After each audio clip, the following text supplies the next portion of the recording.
ಕರ್ನಾಟಕ ರಾಜ್ಯ ಸರ್ಕಾರದ ಮಹತ್ವಾಕಾಂಕ್ಷಿ ಯೋಜನೆ ಇವತ್ತು ಜನರಿಗೆ, ವಿಶೇಷವಾಗಿ ಬಡ ಜನರಿಗೆ, ಕೂಲಿ ಕಾರ್ಮಿಕರಿಗೆ, ಎಲ್ಲ ರಂಗದಲ್ಲಿ ಕೆಲಸ ಮಾಡುವಂಥವರಿಗೆ, ಪ್ರವಾಸಿಗರಿಗೆ ಕಡಿಮೆಯ ಬೆಲೆಯಲ್ಲಿ ಅವ್ರಿಗೆ ತಿಂಡಿ ಮತ್ತು ಊಟ ಸಿಗಬೇಕು ಅಂಥೇಳಿ ನಮ್ಮ ಮುಖ್ಯಮಂತ್ರಿಗಳಾದಂಥ ಸನ್ಮಾನ್ಯ ಶ್ರೀ ಸಿದ್ದರಾಮಯ್ಯನವರು ಈ ಇಂದಿರಾ ಕ್ಯಾಂಟೀನ್ಗಳನ್ನು ರಾಜ್ಯಾದ್ಯಂತ ಪ್ರಾರಂಭ ಮಾಡಿದ್ದಾರೆ. ಇವತ್ತು ವಿಜಯಪುರ ಜಿಲ್ಲೆಯಲ್ಲಿ ತಮ್ಗೆ ಗೊತ್ತಿದೆ, ಮೊನ್ನೆ ಹೋದ ತಿಂಗಳು ನಾವು ಜಿಲ್ಲಾ ಆಸ್ಪತ್ರೆಯಲ್ಲಿ 10ನೇ ಒಂದು ಇಂದಿರಾ ಕ್ಯಾಂಟೀನ್ ಉದ್ಘಾಟನೆ. ಇವತ್ತು 11ನೇದು. ನಾಳೆ ಬಬಲೇಶ್ವರ ಮತ್ತು ತಿಕೋಟ ಎರಡು ಕೂಡ ಉದ್ಘಾಟನೆ ಆಗ್ತದೆ. ತದನಂತರ ಮನಗೂಡಿಯಲ್ಲಿ ಅಲ್ಲಿಯ ಸ್ಥಳೀಯ ಶಾಸಕರು, ಸಚಿವರು ಅಲ್ಲಿ ಉದ್ಘಾಟನೆಯನ್ನು ಅವರು ಮಾಡ್ತಾರೆ. ಹೀಗಾಗಿ ಒಟ್ಟು 13 ಕ್ಯಾಂಟೀನ್ಗಳು, ಒಟ್ಟು 1,011 ಕೋಟಿ 40 ಲಕ್ಷ ರೂಪಾಯಿ ಇದಕ್ಕೆ ವೆಚ್ಚ ಆಗಿದೆ. ಅಡುಗೆ ಸಲಕರಣೆಗಳು 5 ಕೋಟಿ 48 ಲಕ್ಷ, ಒಟ್ಟು 16 ಕೋಟಿ 88 ಲಕ್ಷ ರೂಪಾಯಿ ನಾವು ಈ 14 ಕ್ಯಾಂಟೀನ್ಗಳಿಗೆ ನಾವು ವೆಚ್ಚವನ್ನು ಮಾಡ್ತಾ ಇದ್ದೀವಿ. ನಾವು ಜನರಿಗೆ ವಿನಂತಿ ಮಾಡಿಕೊಳ್ಳುವಂಥದ್ದು, ಇದರ ಸದುಪಯೋಗವನ್ನು ಪಡ್ಕೊಳ್ಳಿ. ಮತ್ತು ನಾನು ನಿರ್ದೇಶನ ಕೂಡ ಕೊಟ್ಟಿದ್ದೀನಿ. ಕ್ಯಾಂಟೀನ್ ಏನು ನಡೆಸ್ತಾರಲ್ಲ ಅವರು ಉತ್ತಮ ಗುಣಮಟ್ಟ, ಯಾವ ರೀತಿ ಇವತ್ತು ಪ್ರಾರಂಭ ಸಂದರ್ಭದಲ್ಲಿದೆಯಲ್ಲ ಇದೇ ಗುಣಮಟ್ಟ ಮುಂದೆನೂ ಕೂಡ ಉಳಿಬೇಕು. ಅದೇ ರೀತಿ ನಾನು ಜಿಲ್ಲಾಧಿಕಾರಿಗಳಿಗೆ ಮತ್ತು ಅಧಿಕಾರಿಗಳಿಗೂ ಸೂಚನೆ ಕೊಡ್ತೀನಿ. ಯಾವಾಗ ಸರ್ಪ್ರೈಸ್ ಇನ್ಸ್ಪೆಕ್ಟ್ ಮಾಡಿ ಈ ಕ್ವಾಲಿಟಿ ಚೆಕ್ ಮಾಡಿ ಅಂಥೇಳಿ. ಮತ್ತು ನೀವಂತರೂ ಇದ್ದೇ ಇದ್ದೀರಾ, ಯಾವಾಗಲೂ ಕ್ವಾಲಿಟಿ ಚೆಕ್ ಮಾಡಲಿಕ್ಕೆ ನೀವು ಭಾಳ ಜಾಗೃತ ಆಗಿದ್ದೀರಿ ಮಾಧ್ಯಮದವರು. ತಾವು ಕೂಡ ಇದನ್ನು ಆವಾಗವಾಗ ಇದ್ರ ಬಗ್ಗೆ ಒಳ್ಳೆ ಗುಣಮಟ್ಟ ಕಾಪಾಡ್ಕೊಳ್ಳಿಕ್ಕೆ ತಾವು ಕೂಡ ಆಗಾಗ ಅದರ ಬಗ್ಗೆ ತಾವು ನಮಗೆ ತಿಳಿಸುವಂಥ ಕೆಲಸ ಆಗಬೇಕು. ಅದರ ಮೂಲಕ ಜನರಿಗೆ ಒಳ್ಳೆಯ ಒಂದು ಗುಣಮಟ್ಟದ ಆಹಾರ ಸಿಗಬೇಕು ಅನ್ನೋ ದೃಷ್ಟಿಯಿಂದ ಊಟ ಮತ್ತು ತಿಂಡಿ ಸಿಗಬೇಕು ಅಂಥೇಳಿ ನಮ್ಮ ಸರ್ಕಾರದ ಉದ್ದೇಶ. ಕಡಿಮೆ ಖರ್ಚು, 5 ರೂಪಾಯಿ ನಾವು ತಿಂಡಿ ಕೊಡ್ತೀವಿ, 10 ರೂಪಾಯಿ ಊಟ ಕೊಡ್ತೀವಿ. ಸಚಿವ ರಾಜಣ್ಣ ಅವರು ದೊಡ್ಡ ಬದಲಾವಣೆ ಅಂತ ಹೇಳಿದ್ದಾರೆ. ದೊಡ್ಡ ಬದಲಾವಣೆ ಆಗ್ತದೆ ಸರ್. ರಾಜಣ್ಣ ಅವ್ರು ಕೇಳಿ ಹೇಳಿದ್ದಾರೆ ಸರ್. ಆಮೇಲೆ ರಾಜೀನಾಮೆ ಕೇಳಿದ್ರೆ ಕೊಡ್ತೀನಿ ಬೇಕಾದ್ರೆ ಅಂತ ಹೇಳಿದ್ದಾರೆ. ಯಾರು? ಸೆಪ್ಟೆಂಬರ್ ಕ್ರಾಂತಿ ಅಂತ. ನಮ್ಮಲ್ಲಿ ಕಾಂಗ್ರೆಸ್ ಪಕ್ಷದಾಗ ಯಾವುದು ಕೂಡ ಕ್ರಾಂತಿಗಳು ಇದು ಎಲ್ಲ ನಡೆಯೋಲ್ಲ. ನಾವು ಕಾಂಗ್ರೆಸ್ ಪಕ್ಷ ಸ್ವಾತಂತ್ರ್ಯ ಕ್ರಾಂತಿಯಲ್ಲಿ ಭಾಗವಹಿಸಿದ ಏನೋ ಹೌದು. ಹೀಗಾಗಿ ನಮ್ಮಲ್ಲಿ ಪಕ್ಷದಲ್ಲಿ ಏನೇ ಇದ್ದರೂ ಕೂಡ ಅದು ಕಾಂಗ್ರೆಸ್ ಪಕ್ಷದ ಹೈಕಮಾಂಡು, ನಮ್ಮ ಮುಖ್ಯಮಂತ್ರಿಗಳು, ಉಪಮುಖ್ಯಮಂತ್ರಿಗಳು, ನಮ್ಮ ಅಧ್ಯಕ್ಷರು ಎಲ್ಲರೂ ಇದ್ದಾರೆ. ಕಾಲಕ್ಕೂ ಕೂಡ ಏನೆಲ್ಲ ಆಗಬೇಕು ಅನ್ನೋದು ಹೈಕಮಾಂಡ್ ತೀರ್ಮಾನಗಳು ಮಾಡ್ತಿರ್ತದೆ. ಹೀಗಾಗಿ ಯಾವ ಕ್ರಾಂತಿನೂ ಇಲ್ಲ, ಯಾವುದನ್ನು ಕೂಡ ಇಲ್ಲಿ ನಮ್ಮ ರಾಜ್ಯದಲ್ಲಿ ಆಗುವಂಥ ಪ್ರಶ್ನೆ. ಅದು ಯಾವ ರೀತಿ ಅರ್ಥದಲ್ಲಿ ಅವ್ರು ಹೇಳಿದ್ದಾರೆ, ಯಾಕಂದರೆ ಅವ್ರು ಹಿರಿಯರು, ಅವ್ರು ಯಾವ ಅರ್ಥದಲ್ಲಿ ಅದನ್ನು ಹೇಳಿದ್ದಾರೆ ಅದು ಗೊತ್ತಿಲ್ಲ. ಅದು ಸಹ ಅದನ್ನು ಅವರೇ ಅದನ್ನು ತಿಳಿಸ್ಬೇಕು ಯಾವ ಅರ್ಥದಲ್ಲಿ ಹಿರಿಯರು. ಸರ್ ಏನಾದ್ರು ಮಾಹಿತಿ ಗೊತ್ತಿದೆಯಾ ಅಂತ ಏನು ಪ್ರಶ್ನೆ? ಏನು ಯಾರ ಅರ್ಥದ ಏನು ಹೇಳಿದಾರೆ ಅವರು? ಬರೀ ಕ್ರಾಂತಿ ಆಗ್ತದೆ ಅಂತ ಹೇಳಿದ್ರು ಅಂದರೆ ಏನೋ ಜನತಾದವರು, ಬಿಜೆಪಿಯವರು ಬಹಳಷ್ಟು ಜನ ಶಾಸಕರು ಕಾಂಗ್ರೆಸ್ ಸೇರುವಂಥದ್ದು ಆಗ್ಬೋದು. ಅದನ್ನು ಕೂಡ ಕ್ಷಿಪ್ರ ಕ್ರಾಂತಿನೇ ಅಲ್ಲ. ಶಾಸಕ ಇಕ್ಬಾಲ್ ಹುಸೇನ್ ಅವರು ಡಿಸೆಂಬರ್ಗೆ ಡಿಕೆಶಿ ಅವರು ಸಿಎಂ ಆಗೋದು ದೇವರಾಣಿಗೂ ಪಕ್ಕ ಆಗಿ ನೋಡಿ. ಅದು ಯಾರು ಒಂದು ಹೇಳ್ತಾರಲ್ಲ, ನಮ್ಮ ಪಕ್ಷದ ಒಂದನೇದ್ದು ಮುಖ್ಯಮಂತ್ರಿಗಳ ಕುರ್ಚಿ ಖಾಲಿ ಇಲ್ಲ. ಮುಖ್ಯಮಂತ್ರಿಗಳ ವಿಚಾರ ಮತ್ತು ಸಂಪುಟ ಪುನರ್ರಚನೆ ವಿಚಾರ, KPC ಅಧ್ಯಕ್ಷರ ವಿಚಾರ ಇವೆಲ್ಲವೂ ಕೂಡ ಹೈಕಮಾಂಡ್ ಗೊತ್ತಾಗ್ತದೆ. ಅದು ಯಾರು ಇಕ್ಬಾಲ್ ಅವ್ರ ಕೈಗಿಲ್ಲ, MP ಪಾರ್ಟಿ ಕೈಗಿಲ್ಲ, ಯಾರ ಕೈಗಿಲ್ಲ. ಸರ್ ಈಗ ಕಾಂಗ್ರೆಸ್ನಲ್ಲಿ ಪವರ್ ಸೆಂಟರ್ಗಳ ನಿರ್ಮಾಣ ಆಗ್ತದೆ ಸರ್. ಕಾಂಗ್ರೆಸ್ ಅಲ್ಲಿ ಪವರ್ ಸೆಂಟರ್ಗಳ ನಿರ್ಮಾಣ ಆಗ್ತದೆ. ಅಧ್ಯಕ್ಷರ ಆಕಾಂಕ್ಷಿ ತಾವಿದ್ದೀರಾ? ಯಾರು? ಆ ಹೆಸರು ತಮ್ಮದು ಕೇಳ್ಬೇಕು. ನಾನು ಯಾವುದನ್ನು ಕೂಡ ನಾನು ಆಕಾಂಕ್ಷಿ ಇಲ್ಲ. ನಾನು KPCC ಅಧ್ಯಕ್ಷ, ನಾನು ಕೇಳೂ ಇಲ್ಲ.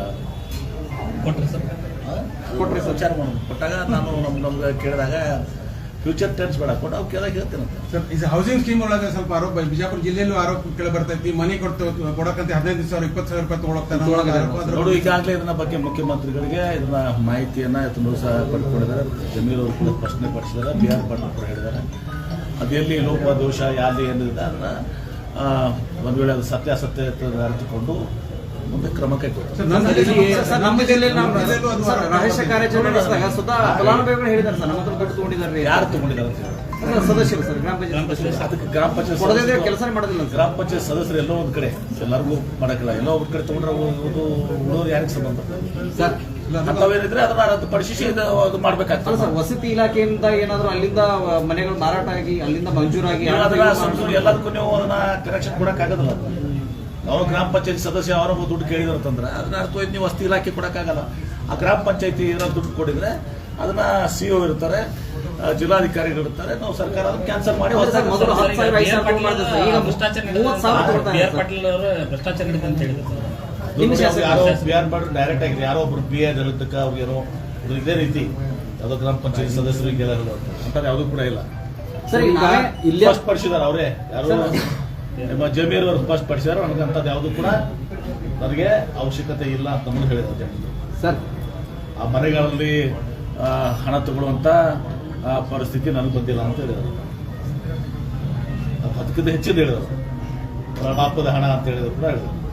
ಸರ್, ಇಲ್ಲಿ ಚೆನ್ನಮ್ಮನ ಮೂರ್ತಿ ಇನ್ನೂ ಉದ್ಘಾಟನೆ ಆಗಿಲ್ಲ. ಮಾಡ್ತೀವಿ ಸಿಎಂ ಅವ್ರ ಸಲ ವೇಟ್ ಮಾಡ್ತೀವಿ. ಕ್ಯಾಬಿನೆಟ್ ಇತ್ತಲ್ಲ, ಬರೇ ಮೂರ್ತಿ ಅಷ್ಟೇ ಅಲ್ಲ, ಮೂರ್ತಿ ನಿಮ್ಗೆ ಗೊತ್ತದ 50 ವರ್ಷದಿಂದ ಇದು ಬಿದ್ದಿತ್ತದು. ನಾನು ಇಲ್ಲಿ ಜಾಗ ಕೊಡಿಸಿ ಇವತ್ತು ಅದನ್ನೇನು ಕಿತ್ತೂರಾಣಿ ಚೆನ್ನಮ್ಮ ಅಂತ ಹೇಳಿ ಸರ್ಕಾರ ಇತ್ತಾರ, ಅದು ಆಗ್ಲಾರ್ದಂತ ಪರಿಸ್ಥಿತಿ ಇತ್ತು. ಅದು ಅಲ್ಲಿ ಯಾಕಂದ್ರೆ ಟ್ರಾಫಿಕ್ ಇದ್ರ ಸಲುವಾಗಿ ಇಲ್ಲಿ ತಂದು ನಾನೇ ಜಾಗ ಕೊಡಿಸಿ KSRTC ಅವ್ರಿಗೆ ಹೇಳಿ, ಗುಲ್ಬರ್ಗ ರಿಟರ್ನ್ ಕಮಿಷನರ್ ಹೇಳಿ ಅವ್ರು ಜಾಗ ಕೊಡಿಸಿದ್ದೀನಿ. ಮೂರ್ತಿ ಆಗಿದೆ. ಅಷ್ಟೇ ಅಲ್ಲ, ಒಂದು ಹೆಜ್ಜೆ ಮುಂದೆ ಹೋಗಿ ಮೂರ್ತಿ ಹಾಕಿದ್ವಿ ಇನ್ಮೇಲೆ ಇದಕ್ಕೆ ರಾಣಿ ಚೆನ್ನಮ್ಮ ಅವರ ಹೆಸರನ್ನು ಅಂತ ರಾಣಿ ಚೆನ್ನಮ್ಮ ಹೆಸರನ್ನು ಕೂಡ ಇಡ್ಲಿಕ್ಕೆ ನಾವು ನಿರ್ಣಯ ಮಾಡಿಬಿಟ್ಟಿದ್ದೀವಿ. ಸರ್, ಸೋಪ್ಸ್ ಅಂಡ್ ಡಿಟರ್ಜೆಂಟ್ ತಮಗೆ ತಾವು ಹೇಳಿದ್ರೆ ಅದು ಒಂದು ಜಾಗ ನೋಡಬೇಕು, ಜಾಗ ನೋಡಿದ್ಮೇಲೆ ವಿಲ್ ಸ್ಟಾರ್ಟ್ ಅವರ್ ಸೆಟಪ್ ಅಲ್ಲಿ ಆ ಪ್ರಕ್ರಿಯೆ ನಡೆದಿದೆ. ಈಗ KDB ಅವರು ಸೋಪ್ಸ್ ಅಂಡ್ ಡಿಟರ್ಜೆಂಟ್ಸ್ಗೆ ಜಾಗ ಕೊಡಬೇಕು. ಸರ್, ಈಗ ಆಲ್ಮಟ್ಟಿ ಎತ್ತರ ಮಾಡ್ಲಿಕ್ಕೆ ಇವರು ಸಂಜಯ್ ರಾಠೋಡ್ ವಿರೋಧ ವ್ಯಕ್ತಪಡಿಸ್ತಾರೆ. ನಾವು ಮಹಾರಾಷ್ಟ್ರ ಹಿತ ಕಾಯ್ದೆ ನೋಡಿ, ಅವ್ರು ಯಾರಿಗೂ ಸಂಬಂಧ ಇಲ್ಲ. ಇದು ಟ್ರಿಬ್ಯುನಲ್ ಅವಾರ್ಡ್ ಇದೆ ಏನ್ರಿ, ಅಂತಿಮ ಅದು. ಮಹಾರಾಷ್ಟ್ರದವರು ವಿರೋಧ ಮಾಡಿದ್ದು ಪ್ರಶ್ನೆ ಬರೋದಲ್ಲ. ನಾವು ಈಗ ಗೆಜೆಟ್ ನೋಟಿಫಿಕೇಶನ್ ಹಾಕಬೇಕು ಮತ್ತು ನಾವು ಏನದಲ್ಲ ಮುಳುಗಡೆ ಆಗ್ತದಲ್ಲ 75,000 ಎಕರೆ ಮುಳುಗಡೆ, 20 ಹಳ್ಳಿಗಳ ಸ್ಥಳಾಂತರ ಅದನ್ನ ಮಾಡ್ಕೊಂಡ್ಮೇಲೆ 524 ಮಾಡಿ ನೀರು ಇಟ್ಕೊಳಕ್ಕೆ ನಮ್ಗೆ ಯಾವುದೂ ತೊಂದರೆ ಇಲ್ಲ. ಗೆಜೆಟ್ ನೋಟಿಫಿಕೇಶನ್ ಹಾಕಿದ್ದು ಆಗ್ಬೇಕಾಗಿದೆ. ಮಹಾರಾಷ್ಟ್ರದ ಖ್ಯಾತಿಯದಾಗ ಏನು ಕುರುಳಿಲ್ಲ. 2 ತಿಂಗಳೊಳಗೆ ಏರ್ಪೋರ್ಟ್ ಚಾಲೂ ಆಗ್ತದೆ ಅಂತ ಬನ್ನಿ MP ಅವರು ಹೇಳಿದ್ರು. 2 ತಿಂಗಳ ಯಾವ ಹಿನ್ನೆಲೆಯಲ್ಲಿ ಹೇಳಿದ್ರು ಗೊತ್ತಿಲ್ಲ, ತಮಗೆ ಗೊತ್ತಿಲ್ಲ. ಅದು MP ಅವ್ರು ಕೇಳಿ.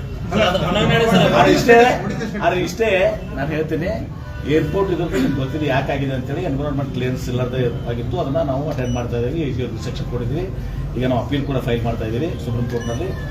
ಅತಿ ಶೀಘ್ರದಲ್ಲಿ ಅದನ್ನ ಕೇಸನ್ನು ಮಾಡಿಸಿದ ಮೇಲೆ ನಾವು ಉಳಿದಿದ್ದೆಲ್ಲ ಪ್ರಕ್ರಿಯೆ ನಡೆದಿರೋದು ಅದನ್ನ ಮಾಡ್ತೀವಿ. MP ಅವರಿಗೆ ಯಾವ ರೀತಿ ಸುಪ್ರೀಂ ಕೋರ್ಟ್ನಾಗ ಆರ್ಗ್ಯುಮೆಂಟ್ ಮಾಡಂತ ಹೇಳಿದ್ರು. ಸಚಿವ ಸಂಪುಟ ಸಭೆ ಕ್ಯಾಬಿನೆಟ್ ಅದು ಮಾಡ್ತೀವಿ. ಈಗ ಶೀಘ್ರದಲ್ಲೇ ಮತ್ತೆ ಮುಖ್ಯಮಂತ್ರಿ ಚರ್ಚೆ ಮಾಡಿ ನಾವು ಅದನ್ನು ಡೇಟ್ ಇತ್ತು.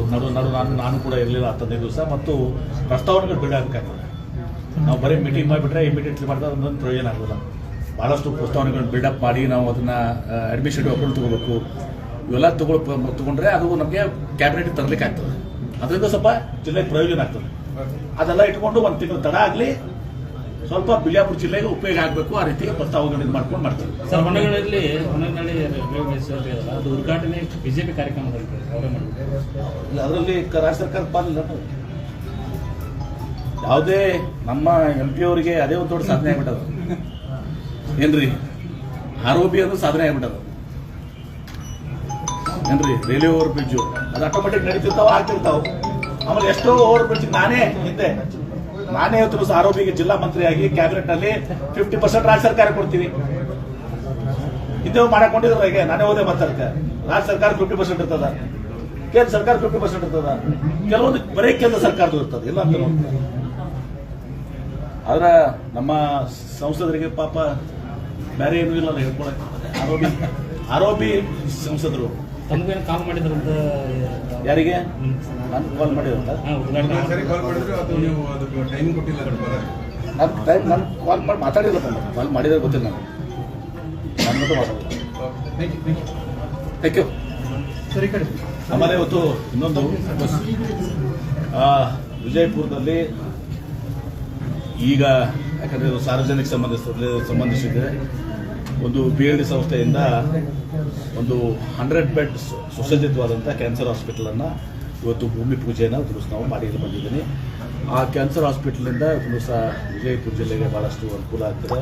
ಅದಕ್ಕೆ ನಮ್ಮ ಶೇಖರ್ ಪಾಟೀಲ್ರು ಇನ್ನಿತರು ಎಲ್ಲರೂ ಕೂಡ ಭಾಳಷ್ಟು ಗಣ್ಯರು ಅದನ್ನೆಲ್ಲನೂ ಕೂಡ ಡಿಸೈನ್ ಮಾಡಿದ್ದಾರೆ.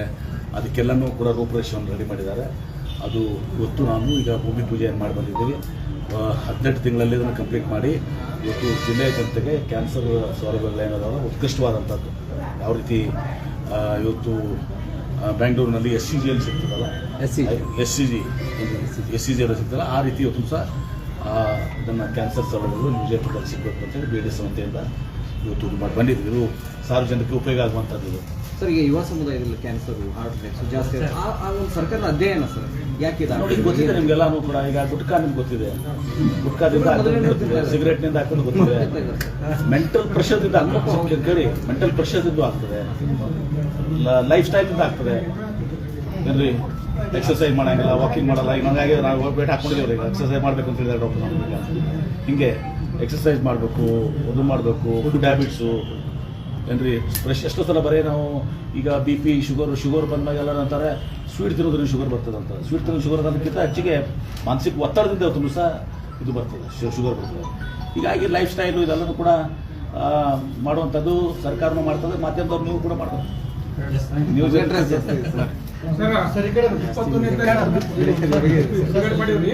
ಈ ಕಡೆ 1 ತಾರೀಕಿಗೆ ಗೌರ್ಮೆಂಟ್ ಸ್ವಾಮೀಜಿಯವರು 10 ಮಂದಿ ರೈತರು ಶಬ್ದಾರಿ ಬಂದ್ ಮಾಡ್ತಾ ಇದ್ದಾರೆ. ಆಲ್ಮಟ್ಟಿ ಡ್ಯಾಮ್ ಅದು ಆಲ್ಮಟ್ಟಿ ಡ್ಯಾಮ್ ಏರಿಸುವಂಥದ್ದು ಗೆಜೆಟ್ ತದನಂತರ 70,000 ಎಕರೆ ನಾವು ಭೂ ಸ್ವಾಧೀನ ಮಾಡಿ 20 ಸ್ಥಳಾಂತರ ಮಾಡಿ ಅವಾಗ ಆಲ್ಮಟ್ಟಿ ಡ್ಯಾಮ್ ಹೈಟ್ ಇನ್ಕ್ರೀಸ್ ಮಾಡಿದ್ರೆ ನಮ್ಗೆ ನೀರು ಕೊಡಬೇಕಾಗ್ತದೆ. ಬರೀ ಡ್ಯಾಮ್ ಹೈಟ್ ಇನ್ಕ್ರೀಸ್ ಮಾಡಿದ್ರೆ ಉಪಯೋಗ ಆಗಿಲ್ಲ.